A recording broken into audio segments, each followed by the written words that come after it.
నమస్తే, welcome to burning topic. అగ్గి అనేది చిన్నగానే మొదలవుతుంది, కానీ అది వ్యాపించడం మొదలు పెడితే దాని జోరు ఆపడం ఎవరి తరం కాదు. ఇప్పుడు రాజకీయాల్లో కూడా ఇలాంటి ఒక చిన్న హామీ పెద్ద చర్చకు దారితీస్తుంది. మొన్నటి వరకు మహిళలకే పరిమితమైనటువంటి ఉచిత బస్సు ప్రయాణం ఇప్పుడు మగవారి ముంగిట నిలబడబోతుంది. తమిళనాడులో పుట్టినటువంటి ఈ ప్రకంపనలు ఇప్పుడు రెండు తెలుగు రాష్ట్రాల పురుషుల్లో కొత్త ఆశలు రేకెత్తిస్తుంది. అసలు అన్నా డిఎంకే వేసినటువంటి ఆ మాస్టర్ ప్లాన్ ఏంటి? అది అమలు సాధ్యమేనా? మీరే చూడండి.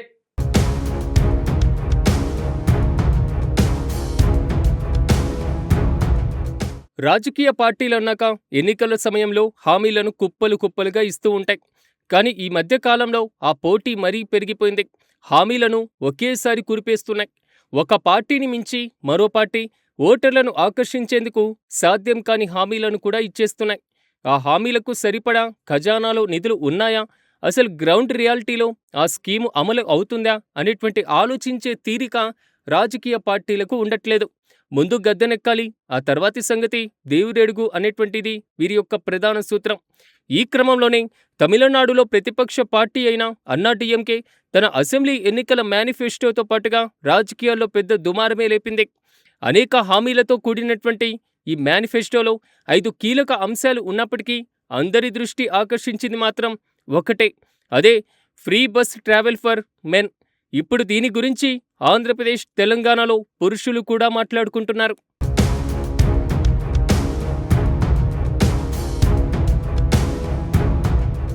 ప్రస్తుతం సౌత్ ఇండియా పాలిటిక్స్లో ఫ్రీ బస్ స్కీమ్ ఒక సంచలనం. ఫ్రీ రైడ్ ఫర్ ఉమెన్ అన్నది నిన్నటి మాట. ఇప్పుడు ఫ్రీ రైడ్స్ ఫర్ మెన్ అన్నది నేటి హాట్ టాపిక్. మహిళలకు ఉచితం అంటేనే ప్రభుత్వ ఖజానాపై భారం పడుతుందన్న చర్చ జరుగుతుంటే, ఇప్పుడు అన్నా డిఎంకే వేసినటువంటి ఒక స్టెప్ దేశవ్యాప్తంగా అగ్గి రాజేసింది. తాము అధికారంలోకి వస్తే పురుషులకు కూడా సిటీ బస్సుల్లో ఉచిత ప్రయాణం కల్పిస్తామంటూ అన్నా డిఎంకే ఇచ్చినటువంటి హామీ ఇప్పుడు ఇతర రాష్ట్రాల్లోని మగవారికి ఆశలు రేకుతుంది.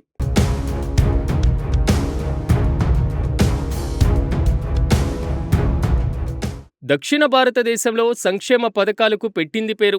ముఖ్యంగా మహిళా ఓటర్లను ఆకట్టుకోవడానికి రాజకీయ పార్టీలు ఫ్రీ బస్ మంత్రాన్ని జపిస్తూ ఉంటాయి. తమిళనాడులో స్టాలిన్ ప్రభుత్వం తెచ్చిన విడియల్ పయనం, కర్ణాటకలో సిద్ధరామయ్య సర్కారు తెచ్చిన శక్తి స్కీమ్, తెలంగాణలో రేవంత్ రెడ్డి ప్రభుత్వం ప్రవేశపెట్టిన మహాలక్ష్మి పథకం, ఆంధ్రప్రదేశ్లో కూటమి ప్రభుత్వం ఇదే బాట కూడా సాగినటువంటి పరిస్థితి. వీటన్నిటి వల్ల మహిళలకు ఆర్థికంగా ఎంతో ఊరట లభిస్తుంది. కానీ ఇక్కడే ఒక చిన్న మెలిక ఉంది. ఆడవారికి ఆభరణం, మగవారికి భారణం అన్నట్లుగా ఇంట్లో ఆడవారికి ఫ్రీ బస్ ఛార్జీలు మిగులుతున్నా మగవారు మాత్రం జేబులు ఖాళీ చేసుకుంటూనే ఉన్నారు.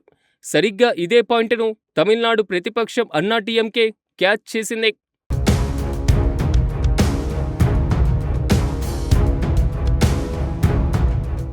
తమిళనాడులో త్వరలో జరగబోయే ఎన్నికలు దృష్టిలో ఉంచుకొని అన్నా డిఎంకే నేత ఎడప్పాడి పళనిస్వామి ఒక భారీ ప్రకటన చేశారు. తాము పవర్లోకి వస్తే కేవలం మహిళలకే కాదు, పురుషులకు కూడా సిటీ బస్సుల్లో ఉచిత ప్రయాణం కల్పిస్తామని హామీ ఇచ్చారు. దీంతో ఒక్కసారిగా సీన్ మారిపోయింది. ఇప్పటికే కేవలం మహిళలకే పరిమితమైనటువంటి ఈ సౌలభ్యం ఇప్పుడు జెండర్ గ్యాప్ను దాటి అందరికీ వర్తించాలని డిమాండ్ వస్తుంది. ఇప్పుడు మిగతా రాష్ట్రాల్లోని పురుషులు కూడా ఇదే డిమాండ్ను సోషల్ మీడియా వేదికగా లేవనెత్తుతున్నారు.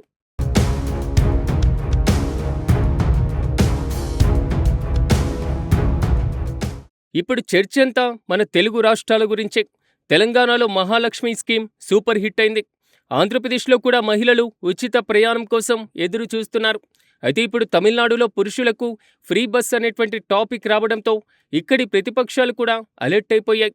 దూరపు కొండలు నునుపు అన్నట్లుగా పక్క రాష్ట్రంలో ఆఫర్ ఇస్తుంటే మన దగ్గర కూడా అడగడం సహజంగా కనిపిస్తూ ఉంటుంది. రాబోయే ఎన్నికల్లో ఆంధ్రప్రదేశ్, తెలంగాణలో ప్రతిపక్షాలు కనుక పురుషులకు ఫ్రీ బస్ అనేటువంటి అస్త్రాన్ని ప్రయోగిస్తే అధికార పార్టీలకు అది పెద్ద సవాల్గా మారుతుంది. పురుష ఓటర్లను ప్రభావితం చేసేందుకు ఇది ఒక బ్రహ్మాస్త్రం కాబోతుంది.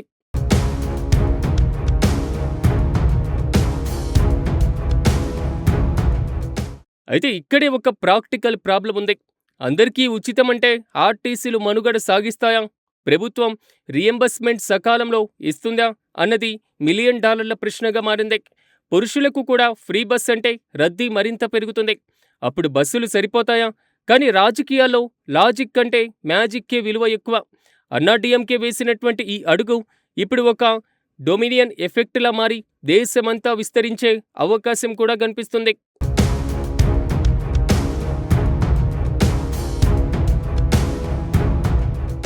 తమిళనాడు, కర్ణాటకతో పాటుగా ఆంధ్రప్రదేశ్, తెలంగాణలోని మహిళలకు ఉచిత బస్సు ప్రయాణాలు ఇప్పుడు సూపర్ హిట్ అయ్యాయి. అయితే అప్పటినుంచి పురుషుల నుంచి ఒకటే నినాదం వినిపిస్తుంది. తమకు కూడా రాయితీలు ఉండాలని, కనీసం బస్సు ప్రయాణం ఉచితం చేయాలని మగవారు చాలా కాలం నుంచి డిమాండ్ చేస్తున్నారు. ఇప్పుడు అన్నాడీఎంకే సరిగ్గా ఆ పల్స్‌ను పట్టుకుంది. దీంతో ఆంధ్రప్రదేశ్, తెలంగాణలోని పురుషులు కూడా అలర్ట్ అయిపోయారు. ఇక్కడి ప్రతిపక్షాలు కూడా ఇలాంటి హామీలు ఇస్తే బాగుంటుందని చర్చించుకుంటున్నారు. వచ్చే అసెంబ్లీ ఎన్నికల్లో ఇది ఒక గేమ్ చేంజర్ పాయింట్ అయ్యేటువంటి అవకాశాలు కూడా చాలా స్పష్టంగా కనిపిస్తున్నాయి.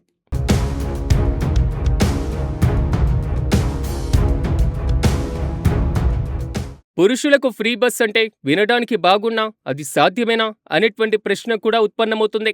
అంకెలు అబద్ధం చెప్పవు. విశ్లేషకుల ప్రకారం మహిళల కోసం ప్రభుత్వం నెలకు సుమారు 500 కోట్ల రూపాయలను ఖర్చు చేస్తుంది. దీనికి పురుషులను కూడా జోడిస్తే మరో 300 కోట్ల రూపాయలు అదనపు భారం పడవచ్చు. అంటే ఇది పెద్ద అసాధ్యమైనటువంటి విషయమేమీ కాదు. కానీ అన్నాడీఎంకే ఇచ్చినటువంటి మరో హామీ మాత్రం డౌటే. అదే మహిళలకు నెలకు 2000 రూపాయల నగదు పంపిణీ. ఆంధ్రప్రదేశ్లో నెలకు 1500 ఇస్తామన్నారు, అమలు కాలేదు. తెలంగాణలో 2500 ఇస్తామన్నారు, అది కూడా రాలేదు. ఎందుకంటే దీనికి భారీ బడ్జెట్ అవసరం. చెప్పడం సులువు, చేయడం కష్టం అన్నట్లుగా నగదు బదిలీ పథకాల నిర్వహణ ప్రభుత్వాలకు పెను సవాల్గా మారుతుంది.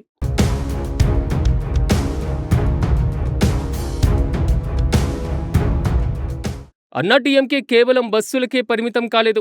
మరికొన్ని ఆకర్షణీయమైనటువంటి పథకాలను కూడా మేనిఫెస్టోలో చేర్చింది.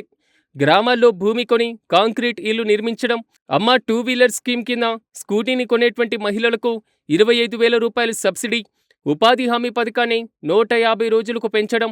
నిజానికి కేంద్ర ప్రభుత్వం ఇప్పటికే పీఎం డ్రైవ్ పథకం కింద స్కూటీలను భారీ సబ్సిడీ ఇస్తుంది. అలాగే ఉపాధి హామీ పథకాన్ని 125 రోజులకు పెంచింది. కేంద్ర పథకాలని మరింత మెరుగుపరిచి రాష్ట్రంలో అమలు చేయడం ద్వారా ఓటర్లను ఆకట్టుకోవాలని అన్నాడీఎంకే ప్లాన్ చేస్తుంది. మొత్తానికి అన్నాడీఎంకే పురుషుల్లో ఉన్నటువంటి కోరికను తెర మీదకి తెచ్చింది. నెక్స్ట్ ఎన్నికల్లో అధికారంలోకి వస్తే ఈ హామీ అమలు తమిళనాడులో అమలు అవుతుందా?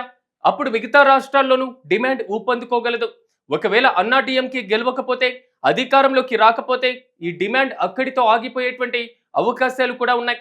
అన్నాడీఎంకే ఈ హామీని నిజం చేస్తుందో లేదో తెలియాలంటే వారు ఎన్నికల్లో గెలవాలి. ఒకవేళ అన్నాడీఎంకే గెలిచి పురుషులకు ఫ్రీ బస్సు అందిస్తే మాత్రం పక్కనున్నటువంటి ఆంధ్రప్రదేశ్, తెలంగాణలో కూడా ఆ సెగలు మామూలుగా ఉండవు. అప్పుడు ప్రతి పొలిటికల్ పార్టీకి ఇదొక మ్యాండేటరీ డిమాండ్గా మారిపోయేటువంటి అవకాశం కూడా కనిపిస్తుంది. మరి చూడాలి రాబోయే రోజుల్లో బస్సులో పురుషులు ఫ్రీగా రైడ్ సాగుతుందో లేదో.